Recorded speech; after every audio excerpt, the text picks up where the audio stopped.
हाँ, ऑनलाइन तो भाई चल ही रहा है। देखिए आपका जो क्वेश्चन इसमें आपका समस्यात्मक क्वेश्चन भी बनता है भाई, जो पढ़ाया जा रहा है। सीआरपीसी की धारा 30 आपको पढ़ना है।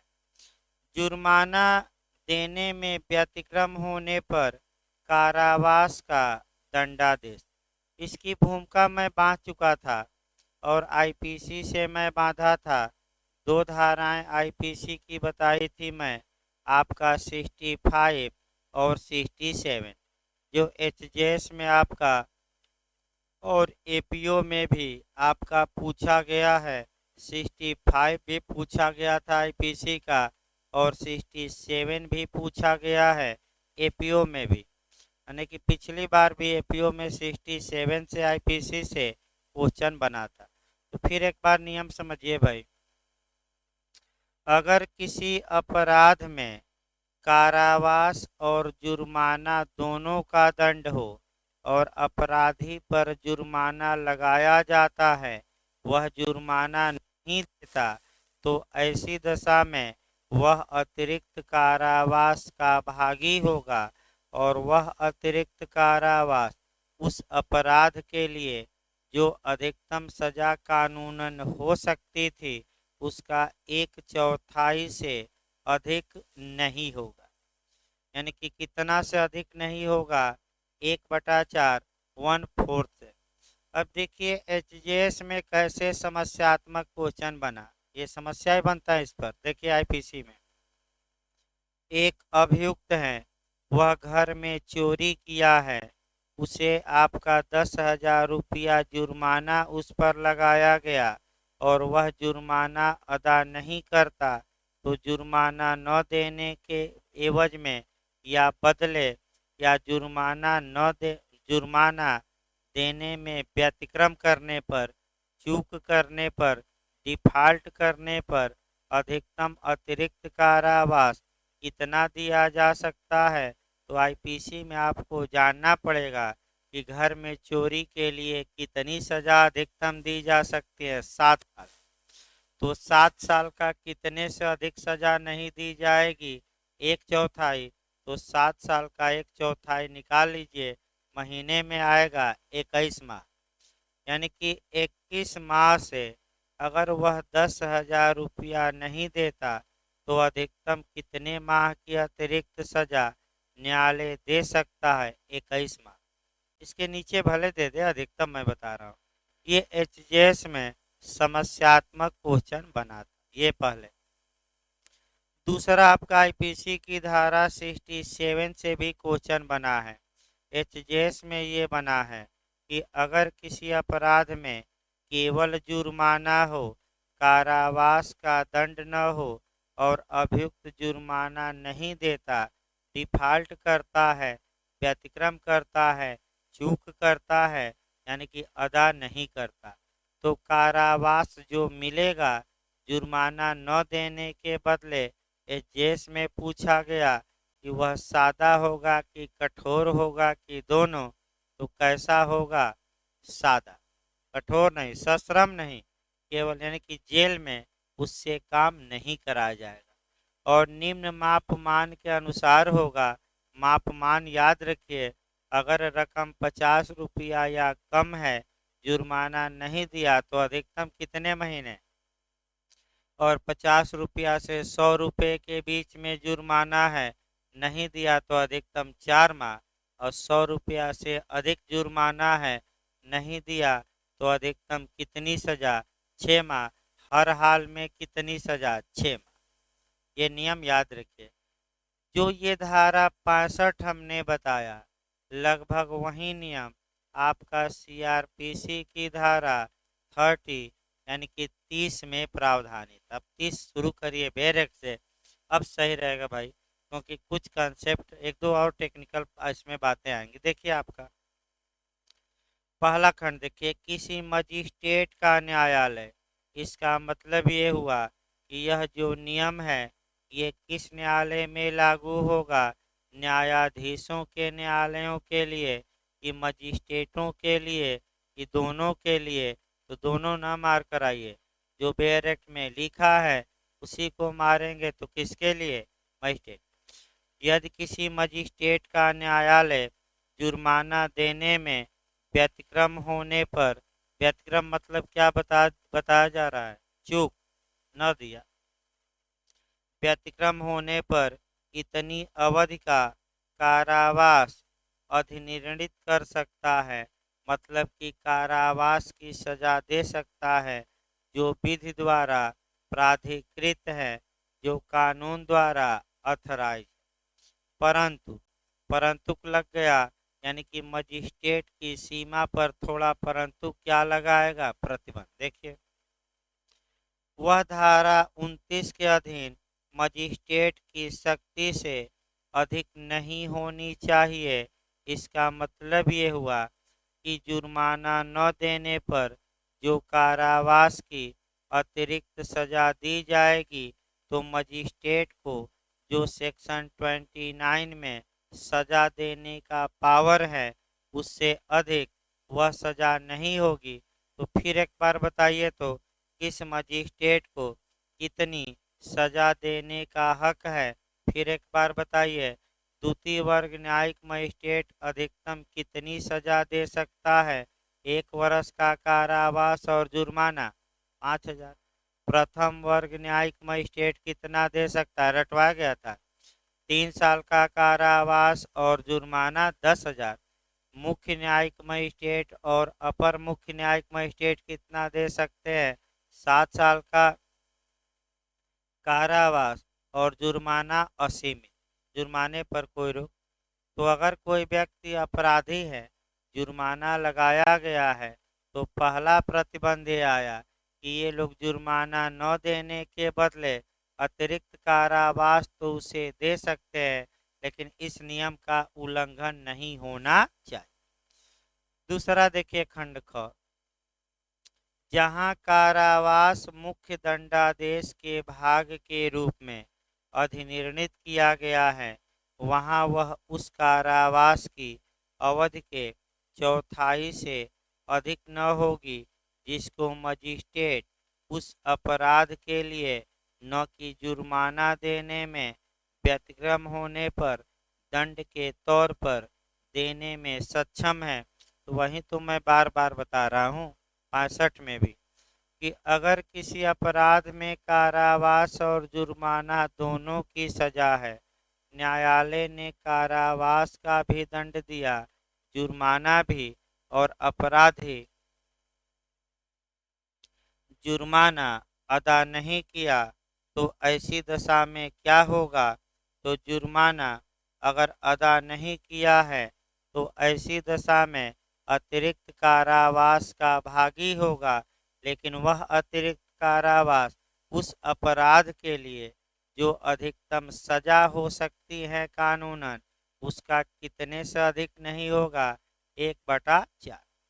अब जो क्वेश्चन कल ये लाई थी, वह चीटिंग का मामला था, छल का मामला था, और उसी में समस्या बनाया था। देखिए, एक अभियुक्त छल के लिए दोषी ठहराया गया, तो अब हमें ये देखना है कि छल के लिए कितनी सजा का प्रावधान है। तो आपका 3 साल है। तो मान लीजिए छल के मामले में सजा दिया न्यायालय और 1 साल का मुख्य कारावास दिया, 5,000 जुर्माना लगाया, तो अगर अभियुक्त 5,000 रुपया नहीं अदा करता, तो जो 3 साल अधिकतम सजा हो सकती है, वह जुर्माना न देने पर 3 साल का कितना दिया जा सकता है? 1/4।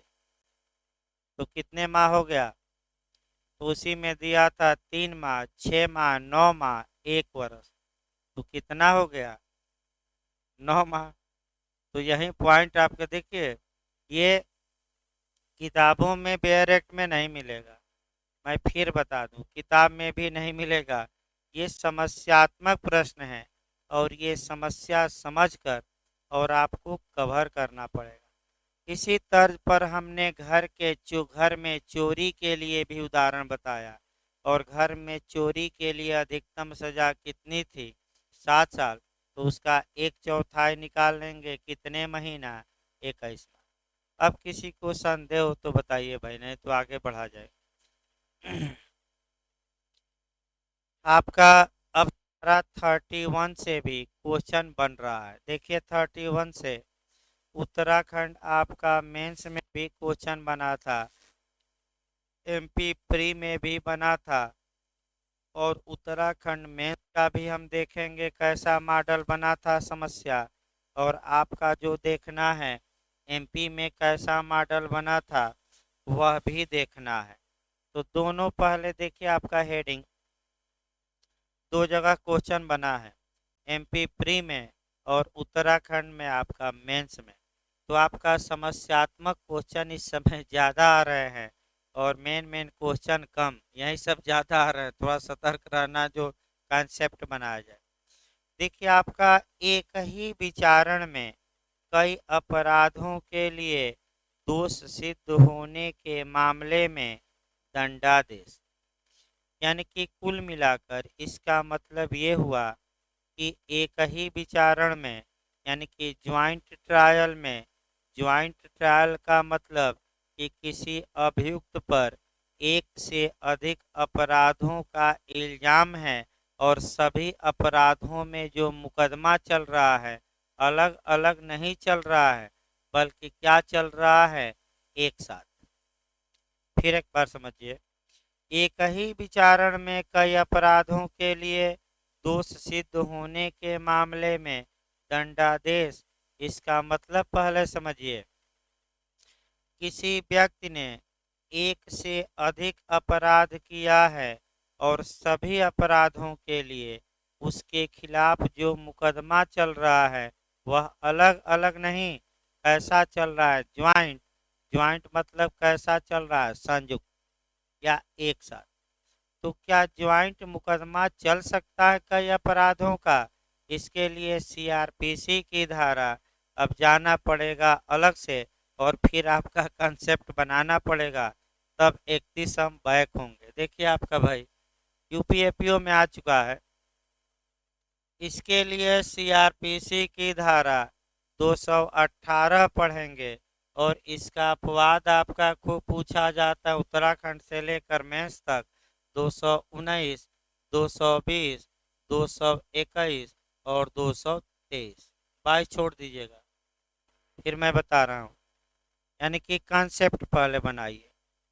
धारा 218 में सीआरपीसी में जनरल रूल या मामूली नियम या साधारण नियम या जनरल रूल यह है कि अगर किसी व्यक्ति ने कोई अपराध किया है, एक से अधिक अपराध किया है, तो सभी अपराधों के लिए जो आरोप उस पर लगाया जाएगा, जो न्यायालय इल्जाम लगाएगा, वह अलग अलग होगा, और उस अपराध का विचारण भी अलग अलग। अलग अलग मतलब क्या हुआ, अलग अलग मतलब पृथक पृथक, सेपरेट होगा। यूपीएपीओ और आपका उत्तराखंड में कैसे क्वेश्चन बना, 218 का हूबहू दृष्टांत ही दे दिया, दो जगह दिया था।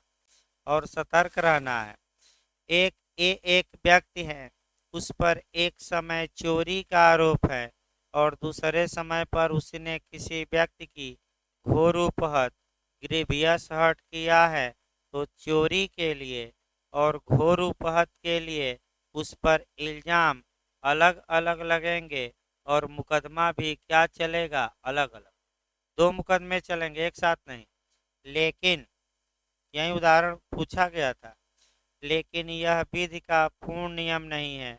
कई मुकदमों को एक साथ चलाया जा सकता है और ये संयुक्त विचारण कहा जाता है, यानी कि 218 का अपवाद दिया गया है।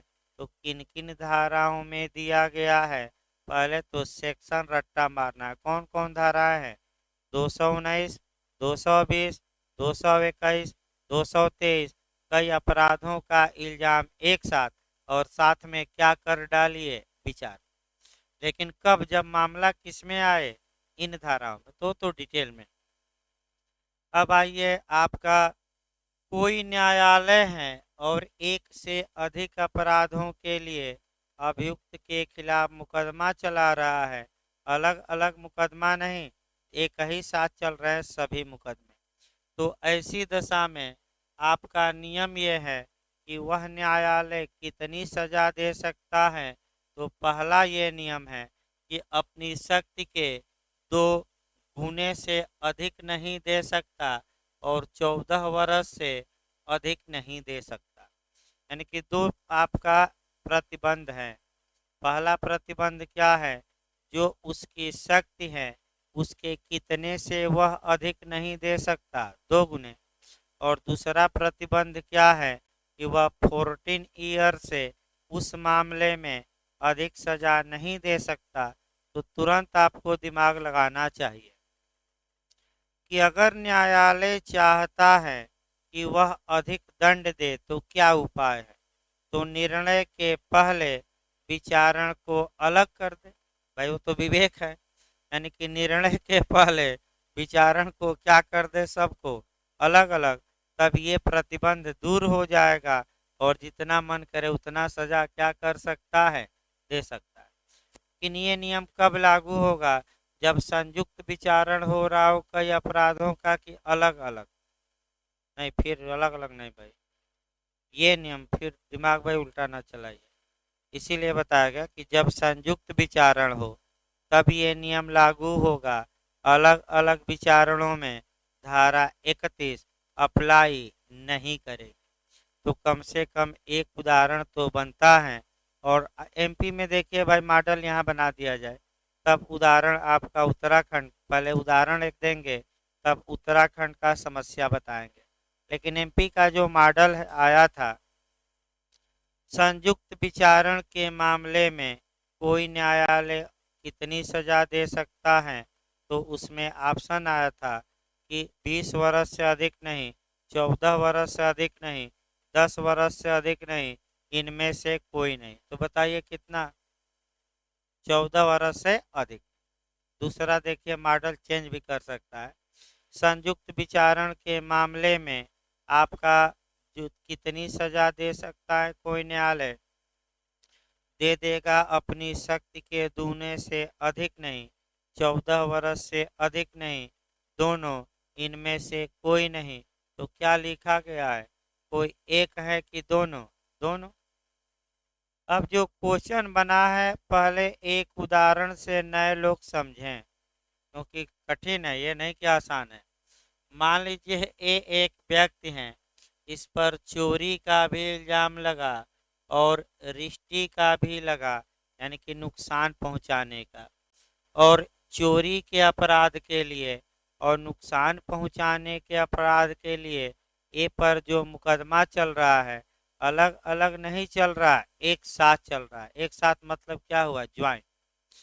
तो ऐसी दशा में न्यायालय, मान लीजिए प्रथम वर्ग न्यायिक मजिस्ट्रेट है और उसने चोरी के लिए 3 वर्ष की सजा दी और रिश्ती के मामले में 1 वर्ष।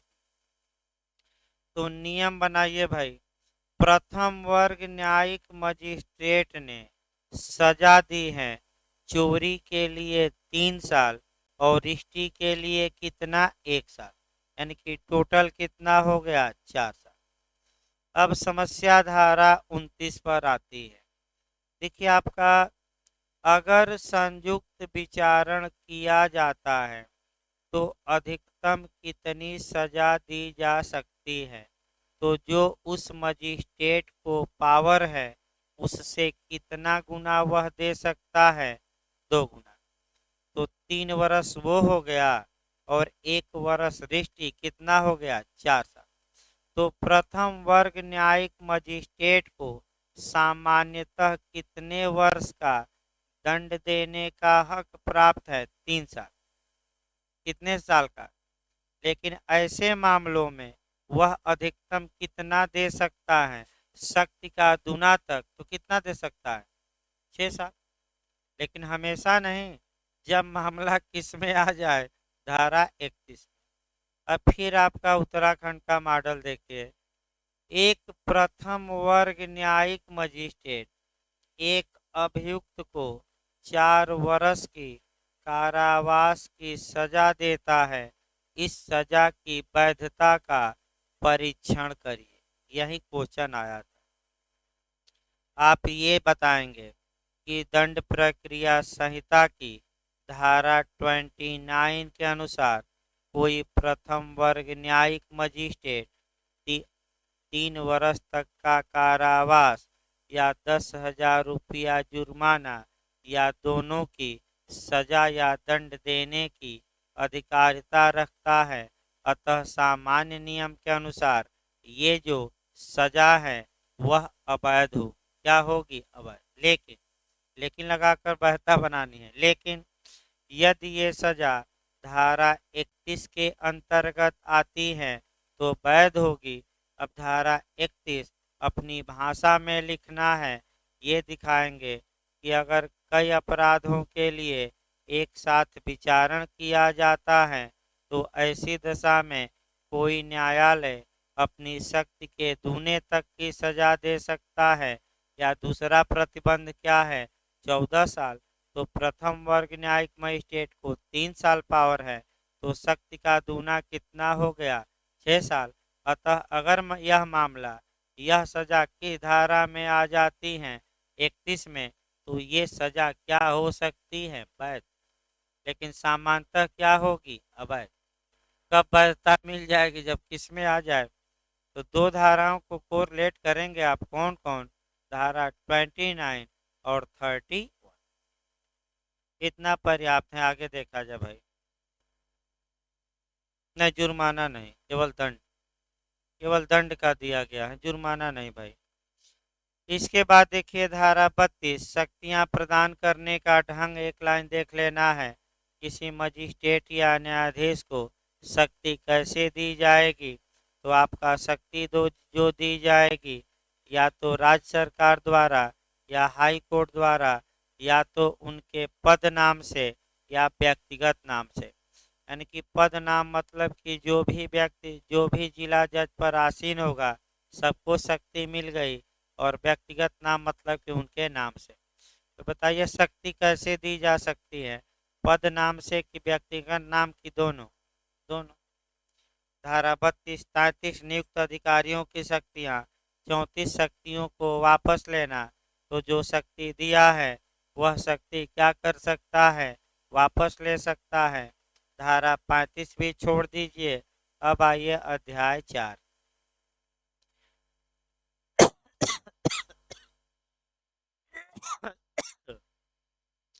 अध्याय 4 से प्री में आपका एक क्वेश्चन बनता है। मेंस में कभी भी क्वेश्चन नहीं बना है, लेकिन प्री में आपका एक क्वेश्चन बना है। आइए अध्याय 4 का खंड ए देखा जाए। वरिष्ठ पुलिस अधिकारियों की शक्तियां, यानी कि धारा 36। यहाँ से देखिए कैसे क्वेश्चन बनता है भाई। जब भी 36 पढ़िएगा तो 44 पढ़िएगा और 103 पढ़िएगा। यानी कि जब भी धारा आपका 36 पढ़िए तो दो धाराएं को रिलेट करके पढ़ना है। यूपी एपीओ और इत्यादि राज्य में ये भी क्वेश्चन आ चुका है, सतर्क रहना है। 3 धाराएं एक साथ पढ़ना है, कौन कौन, 36, इसके बाद कौन, 44, और इसके बाद कौन सा, 103। पहले सिद्धांत देखिए। तीनों धाराओं में यह सिद्धांत समाहित है कि जो प्राधिकारी, जो अधिकारी या जो अथॉरिटी किसी कार्य को किसी अपने अधीनस्थ किसी दूसरे से करा सकता है, वह प्राधिकारी उस कार्य को स्वयं करने की भी शक्ति रखता है। फिर एक बार इसको देखिए।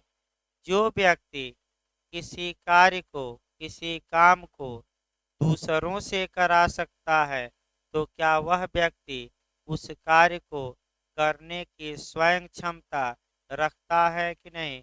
यानी कि वह व्यक्ति उस कार्य को स्वयं कर सकता है कि नहीं, कर सकता है। और ये किन किन धाराओं में सिद्धांत है, आपका 36 में, 44 में और 103 में। तो 36 तो लास्ट में पढ़ा जाएगा, पहले कोरिलेशन तो हो जाए भाई। 44 पहले देखिए, एक एक धारा। आपका बिहार में तो बहुत अच्छा क्वेश्चन बना है, कई बार 44 से यूपी में भी बना है, इंटरव्यू में भी बना है, गलत ना हो भाई। सेक्शन 44 में मजिस्ट्रेट द्वारा स्वयं गिरफ्तारी का प्रावधान है। तो अब आप लोग नियम बताइए, मजिस्ट्रेट क्या करता है?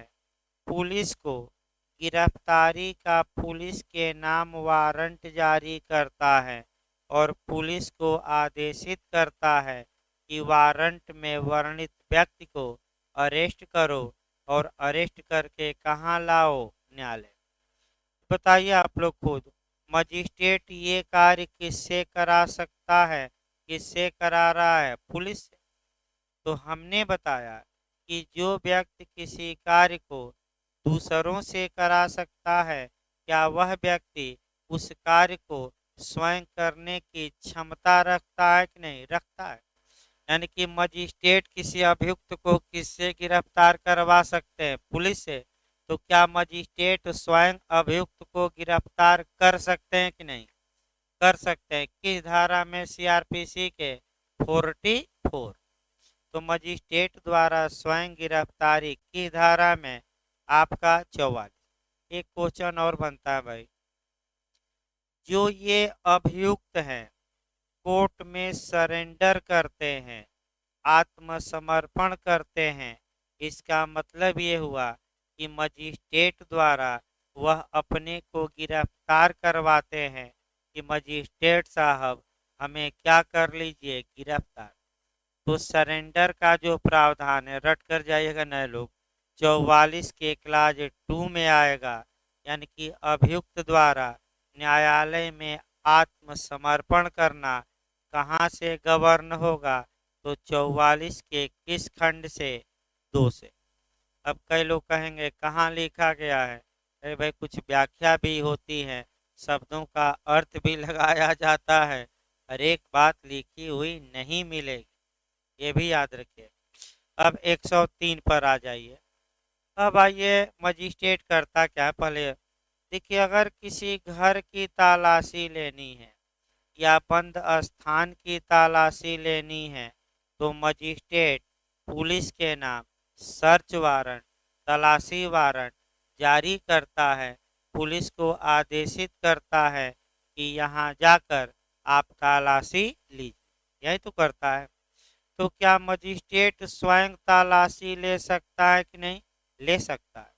तो मजिस्ट्रेट जो कार्य पुलिस से करा रहा है, तलाशी लेने का, घर इत्यादि का, स्वयं कर सकता है कि नहीं? कर सकता है।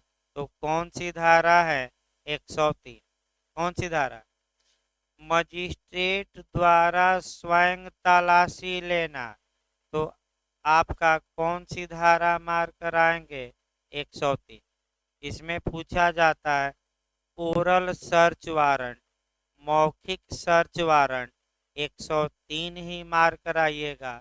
मजिस्ट्रेट उस कमरे में हो जिस कमरे की तलाशी ली जा रही है, बाहर ना खड़ा हो उस जैसे कि कमरा नंबर 403 की तलाशी लेनी है होटल में, मजिस्ट्रेट साहब स्वयं पहुंच गए, न्यायिक मजिस्ट्रेट या कार्य जो भी मजिस्ट्रेट हैं, तो ऐसी दशा में बाहर से आदेशित नहीं करेंगे, उसी कमरे में उन्हें क्या होना चाहिए? विद्यमान। नहीं विद्यमान है तो आदेश जारी करिए पुलिस को, पुलिस जाकर 403 नंबर कमरे की क्या करेगी? अगर आप खुद गए हैं और खुद तलाशी लेते हैं तो उसी स्थान पर या उसी कमरे में आपको क्या होना चाहिए? विद्यमान। अब धारा 36 बची है, देखिए, वरिष्ठ पुलिस अधिकारियों की शक्तियां, यानी कि जो पावर किसी थानेदार को या थाना प्रभारी को या दरोगा जी को या लीगल भाषा में थाने के बाहर साधक अधिकारी को अपनी थाने के सीमा के अंदर प्राप्त है, वह शक्ति जो उस इलाके में, भाई बाहरी इलाके में नहीं, उस एरिया में जितने वरिष्ठ पुलिस अधिकारी हैं, वह शक्ति स्वयं उन अधिकारियों में वेस्टेड होगी, निहित होगी, समाहित होगी। इसका मतलब ये हुआ, फिर इसका मतलब समझिए,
देखिए, आपका एक उदाहरण से इसको देखा जाए, मान लीजिए कि कर्नलगंज थाना है।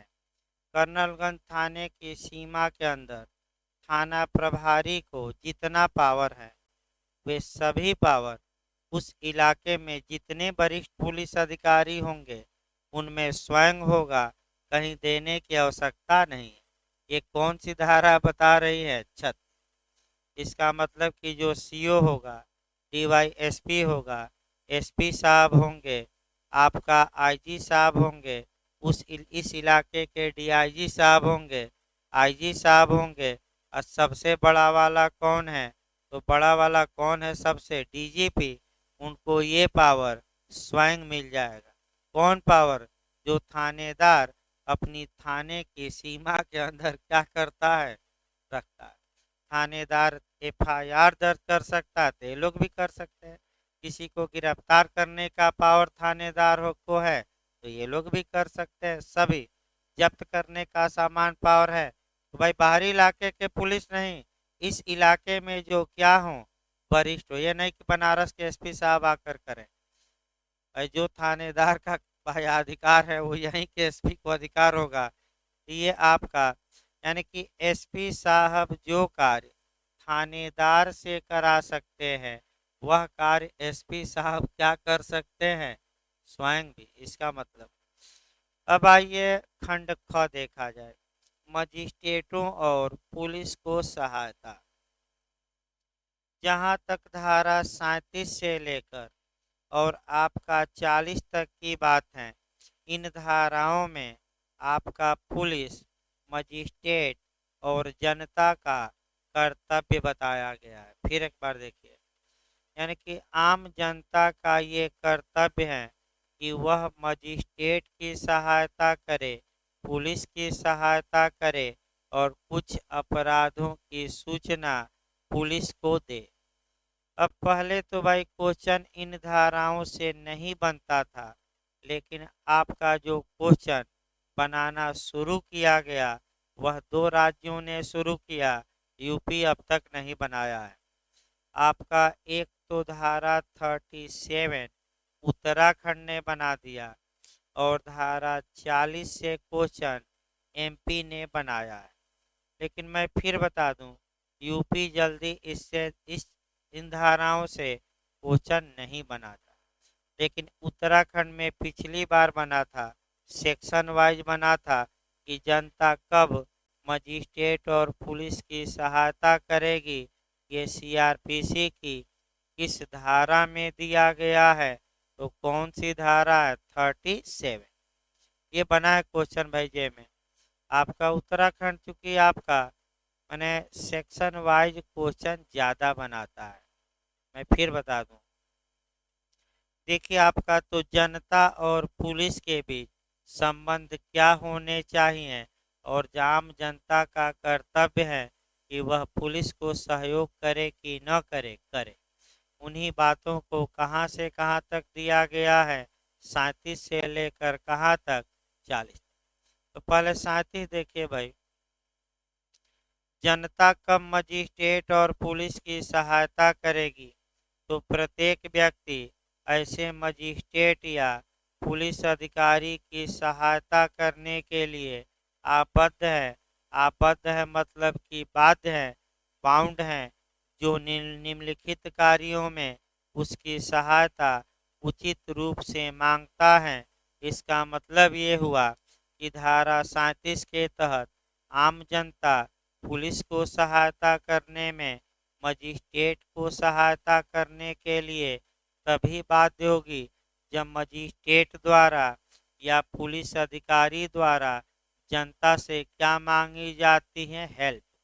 अगर मांग नहीं की जाती तो आम जनता बाध्य नहीं है कि वह पुलिस का क्या करे? सहयोग।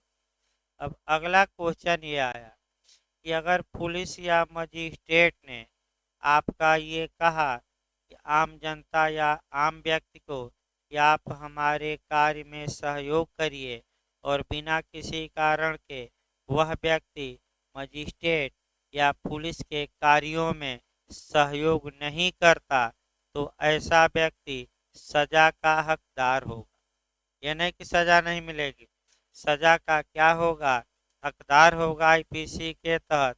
तो पहले तो ये देखा जाए कि किन किन मामलों में सहायता मांगी जाती हैं और मांगने पर आम जनता क्या है, बाउंड नहीं देती तो दंड के भागी। देखिए, किसी अन्य ऐसे व्यक्ति को जिसे ऐसा मजिस्ट्रेट या पुलिस अधिकारी गिरफ्तार करने के लिए प्राधिकृत हैं, पकड़ना या उसका निकल भागने से रोकना। यानी कि कोई व्यक्ति है जिसे मजिस्ट्रेट भी गिरफ्तार कर सकते हैं और मजिस्ट्रेट साहब आम जनता से सहयोग मांगते हैं कि आप लोग सहयोग करिए ताकि इसे गिरफ्तार किया जाए या निकल भागने से अभिरक्षा से क्या किया जाए, रोका जाए। तो आम जनता अब बाध्य है कि मजिस्ट्रेट को क्या करे, सहयोग। इसी प्रकार पुलिस मांग करती है तो आम जनता बाध्य है कि वह पुलिस को सहयोग करे किसी को पकड़ने में या किसी को भागने से रोकने में। अब समस्या ये आई कि अगर कोई व्यक्ति आपका बिना किसी उचित कारण के मजिस्ट्रेट या पुलिस की सहायता नहीं करता तो ऐसी दशा में वह आईपीसी की किस धारा के तहत दंड का भागी होगा। 187 देख, उस पर बैरक पर लिख लीजिए भाई, आईपीसी की धारा 187 देख लेते हैं भाई, हल्का सा कंफ्यूजन हो तो उसको। ठीक है भाई, आपका 187 है। कौन सी धारा है आईपीसी की, इसको 37 से जोड़कर पढ़ा जाता है। अगला देखिए, परिशांति भंग का निवारण या दमन करना। यानी कि अगर मजिस्ट्रेट या पुलिस शांति भंग हो गई है और शांति भंग का दमन कर रही हैं, शांति भंग रोक रही हैं, आम जनता से मांग रही हैं कि आप क्या करिए, हमें सहयोग, तो आम जनता बाध्य है कि इसके लिए मजिस्ट्रेट या पुलिस को क्या करे, हेल्प। तीसरा देखिए, किसी रेल, नहर, तार या लोक संपत्ति को क्षति पहुंचाने के प्रयत्न को रोकना है। यानी कि कोई व्यक्ति है जो रेल को, नहर को, तार को या लोक संपत्ति को यानी कि सार्वजनिक संपत्ति को नुकसान पहुंचाने का प्रयास कर रहा है, तो पुलिस या मजिस्ट्रेट डिमांड कर सकते हैं कि आप आम जनता है, आप हमारा सहयोग करिए ताकि संपत्ति को नुकसान होने से क्या किया जाए, बचाया जाए। और अगर आम जनता सहयोग नहीं करती तो दंड की भागी होगी कि धारा में आईपीसी के 187। तो मांगने पर सहायता करना बाध्यकारी है कि खुद ही। चलिए ठीक है भाई, अब आइए 38 आइए, पुलिस अधिकारी से भिन्न ऐसे व्यक्ति को सहायता जो वारंट का निष्पादन कर रहा है। इसका मतलब अब वारंट जारी कराइए तब ना। देखिए, कंसेप्ट बनाना पड़ेगा भाई, 2-3 धाराएं और जाननी पड़ेंगी।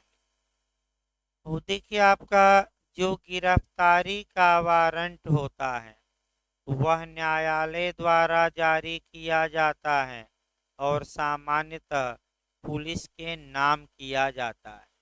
और न्यायालय पुलिस के नाम गिरफ्तारी का वारंट जारी करके पुलिस को आदेशित करता है कि जिस व्यक्ति का नाम वारंट में लिखा गया है उस व्यक्ति को पुलिस क्या करे, गिरफ्तार करे।